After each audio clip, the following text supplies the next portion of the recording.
Welcome to Bookish Mind, Season 3, Episode 1, where we begin our journey into Daniel Goleman's emotional intelligence and discover why emotions, not IQ, may hold the key to real success. We're diving into some really compelling material today, excerpts from Daniel Goleman's really transformative book, Emotional Intelligence, Why It Can Matter More Than IQ. And right from the start, Goleman kind of throws down a challenge, doesn't he, to this really deeply held belief we've had for ages, that traditional intelligence, the IQ test kind. Yeah, that IQ is the main thing. Exactly. That's the main determinant of how successful you'll be. But he proposes something, pretty different. He argues emotional intelligence might actually be way more predictive. It's a fascinating premise. And he sets it up so well with this powerful contrast right in the beginning of the book. On one hand, you get this wonderful, almost uplifting story, right, about a Madison Avenue bus driver, sweltering day in New York City, people getting on looking just miserable. Yeah, totally fed up. But this driver, he's just radiating enthusiasm, greeting everyone, big smile, giving this lively commentary, Well, right. The material describes how he's pointing out landmarks, exhibitions, even sales happening nearby. Yeah. And his positive emotion, it wasn't just nice, it was contagious. It actually started shifting the whole vibe on the bus. People started smiling. Yeah. By the time they got to their stops, they were getting off smiling, shedding that kind of sullenness they got on with. Goleman calls him an urban peacemaker. An urban peacemaker. Yeah. I love that. Yeah. Someone using their own emotional state to actually change the environment. Amazing. It's a fantastic example of that positive power, but then the pivot. Yeah. And it's sharp. He immediately shifts to these really disturbing news reports, the other side of the coin, right? What happens when emotions are just completely out of control? It's definitely stark. And deliberately so, you feel. To highlight the problem he's tackling, you get examples like a 9-year-old's violent outburst just because kids called him names, or a fatal shooting over a perceived slight at a rap club, something the material notes is becoming, tragically common. These deadly reactions to what people see as disrespect. And even more horrifying, those reports of parents killing their own kids over tiny things, framing it as discipline, like the child blocking the TV view, or just crying. Just gut-wrenching examples. And that chilling case of the neo-Nazi murderer blaming foreigners for all his failures. Goleman looks at all this and uses some really strong language. He talks about a disintegration of civility and safety. Yeah, emotions out of control. He paints this picture of a spreading problem, describing it as an uptick in emotional ineptitude, desperation, and recklessness. A kind of emotional malaise, he calls it, manifesting as rage, despair, violence. And worryingly, he notes rising depression rates globally, especially among the young, back when he was writing. And the fascinating thing is, this trend she's observing, this emotional crisis, was happening right alongside this huge leap forward in science's understanding of emotion itself. Right. Particularly with new brain imaging tech that came about in the decade before he wrote the book. Exactly.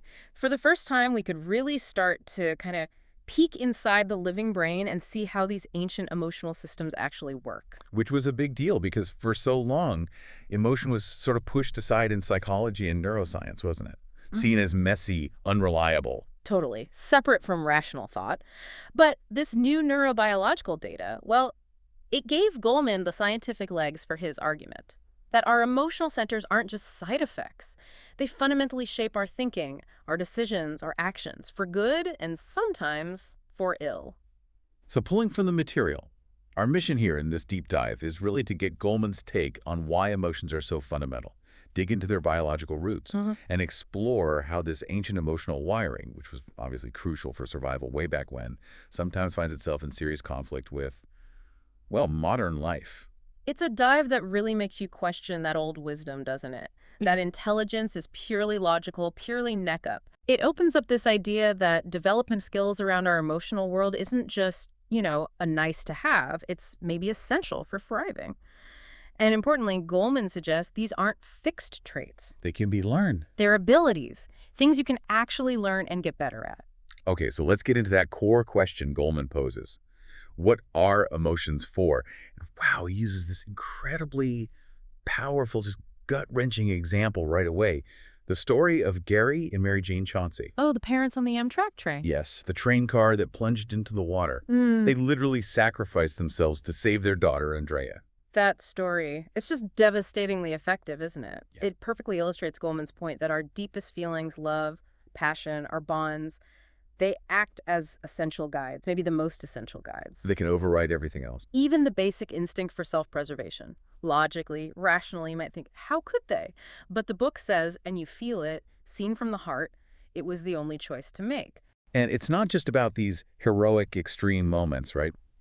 The book connects this back to the evolutionary purpose of emotions, suggesting emotions are these internal signals, these drivers, that guide us through situations too vital or too urgent to leave just to slow, careful thinking. Yeah, like facing danger, dealing with loss, pushing through frustration, forming those crucial bonds with others. Things that needed quick, decisive action for survival back then. That's a key takeaway from the source material. Emotions are fundamentally impulses to act. It's fascinating when you look at the Latin root of emotion motor, meaning to move. Oh, okay. And the E prefix suggests moving away. So right there in the word itself is this idea that emotions are designed to initiate movement, to propel us into action. They're like these instant automatic plans for handling life's big challenges. Honed over millions of years. Exactly. Honed by evolution to help us navigate recurring make-or-break situations. Impulses to act. That phrase really sticks, and the book gets into the biology, showing how each emotion has what Goleman calls a distinct biological signature. Yeah, a specific physiological shift that gets your body ready for a particular kind of response. This is where that mind-body connection is just undeniable. Totally. With anger, for example, the source describes blood flooding into your hands, literally making them ready to grasp or strike. Your heart rate jumps, you get that surge of adrenaline. Your body is gearing up for forceful action. Right. And fear is almost the opposite in some ways. Blood rushes to the big muscles like your legs, priming you for flight. And it leaves your face, that's why you go pale. Precisely. Your body might freeze for a second to assess the threat, and your attention just locks onto the danger. Stress hormones put you on high alert, ready to react instantly. Then you have something like happiness, which isn't just feeling good, biologically speaking. No, the material explains it increases activity in brain centers that actually inhibit negative feelings. It boosts energy, but in a way that lets the body recover from upsetting emotions. It's rest, contentment, but also readiness, enthusiasm for things. So it's not just in your head, it's a whole physiological reorganization, prepping you for interacting with the world. The book mentions love and tenderness triggering the relaxation response. The opposite of fight or flight. Right. And surprised that universal eyebrow lift, trying to get more visual info fast, or disgust, that face everyone makes. Yeah, maybe an ancient reflex to block out bad smells or tastes, trying to close off the senses. And even sadness, which we often try to avoid, Goleman argues serves a crucial purpose. It involves a drop in energy metabolism. It pulls us inward, prompts reflection. That withdrawal, the book suggests, creates space to mourn, to understand a loss, and maybe eventually to plan new beginnings. It might have even kept vulnerable early humans safer, closer to home base after a loss. These are incredibly powerful, deeply ingrained biological responses, aren't they? Yeah. Hammered into us by evolution for a world that was, well, very different. And that brings us right to a major point Goleman makes. Yeah. This potential mismatch. These responses were perfect for the urgencies of the Pleistocene, as he puts it. Predators, immediate physical threats, tribal life. Right. But the rapid rise of civilization has created completely new challenges, these postmodern dilemmas, that our ancient wiring isn't always suited for. This mismatch is absolutely central. It helps explain so many of the problems Goleman points to at the start.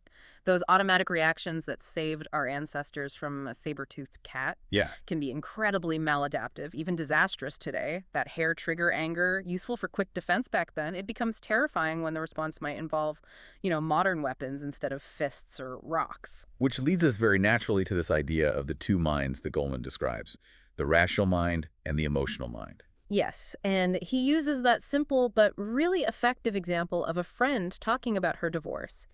She might say, using her rational mind's language, that she doesn't care anymore. But her eyes are welling up. Exactly. The understanding you get from that nonverbal signal, the emotional mind's language, is just as valid, maybe even more telling than the words. It's that old distinction we make, isn't it? Between the heart and the head. Knowing something feels right in your heart just feels different. Deeper, sometimes. A different kind of certainty than just logic. And the book is clear. These two minds are always interacting, communicating. And this is crucial when passions surge, when emotions run high. The emotional mind takes over. It can completely take over. It essentially swamps the rational thinking mind. And this isn't just a metaphor. It's rooted in the brain's actual structure and evolution. Absolutely. Goleman explains the brain developed bottom-up, layer by layer. You start with the primitive brainstem basic survival stuff, then the limbic system wrapped around it, adding emotions, motivation, basic learning. The emotional core. Right. And then finally, on top, came the neocortex. That big, wrinkly part responsible for complex thought, language, reasoning, strategy, all the stuff we usually call intelligence.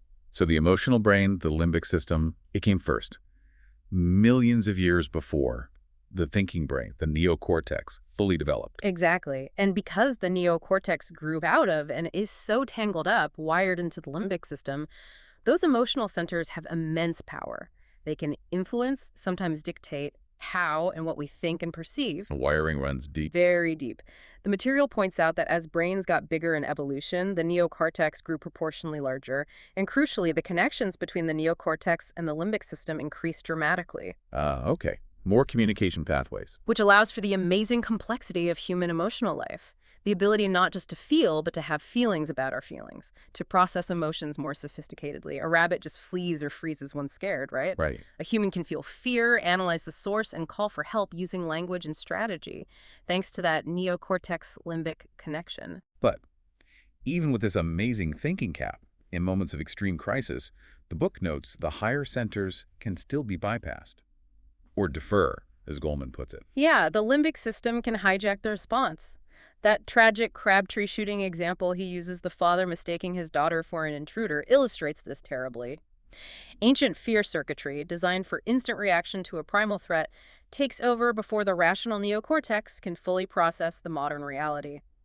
His daughter was actually safe inside. The immediate, overwhelming emotion just overrode his ability to think clearly about the actual situation. And that just hammers home Goleman's core argument. Focusing only on rational intelligence, on IQ, is incredibly short-sighted. High IQ, brilliant thinking skills. They can be rendered useless or worse, destructive, when emotions run wild.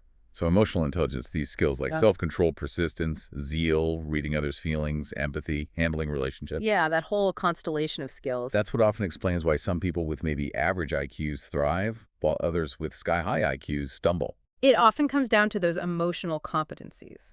And this is where the hope comes in, thankfully. Goleman isn't just diagnosing a problem. He's making a really strong case that these crucial skills are not fixed. Right, not something you're just born with and stuck with. They can be learned and developed. Yeah. He directly challenges that old idea of IQ as this unchangeable genetic destiny determining your whole life. Precisely. And the book elevates this by linking emotional intelligence directly to character, to what we think of as moral instincts. How so? Well, he states that impulse is the very medium of emotion. So to lack self-control, to be completely swept away by every impulse, he describes that as almost a moral deficiency. Wow. Conversely, the ability to control impulse, to delay gratification, to manage those initial urges, that's presented as the fundamental basis of will, of character. And empathy, being able to read and share others' feelings. That's highlighted as the deep root of caring, of altruism, compassion. If you can't sense or connect with someone else's emotional state, their need or pain, well, there's really no basis for helping them, is there? Makes sense. The book argues self-restraint and compassion are two core ethical stances that our modern world desperately needs. So what this deep dive into Goleman's work really shows, based on these sources, is that understanding these powerful, often hidden forces inside us, that's the first step. The first step toward maybe mastering them a bit better. Yeah, the book suggests just bringing awareness, a conscious cognizance, as he calls it, to our feelings can start to change their impact, almost like observing a quantum event changes it. It takes you through the brain's emotional architecture, showing why feelings can override reason so easily, how we form emotional habits, and crucially, it starts laying out what we can actually do about it. Especially highlighting how malleable, how changeable those emotional circuits are during childhood, a key window. Yeah. And the journey continues by exploring how these basic neurological facts play out in emotional intelligence itself. You know, the specific skills involved in managing impulses, reading others accurately, navigating social stuff smoothly. Or, as Aristotle put it centuries ago, that really tough challenge. To be angry with the right person to the right degree at the right time for the right purpose and in the right way. Easier said than done. Tell me about it. The book then kind of zooms out, showing how emotional intelligence touches everything: our relationships, career success, even our physical health. Contrasting the damage of toxic, uncontrolled emotions with the benefits of emotional balance, and emphasizing again, temperament isn't destiny. You might inherit predispositions, sure, but the brain circuitry, especially the emotional parts, can learn and change. Particularly through childhood and adolescence. Right. And finally, it faces the real costs of emotional illiteracy.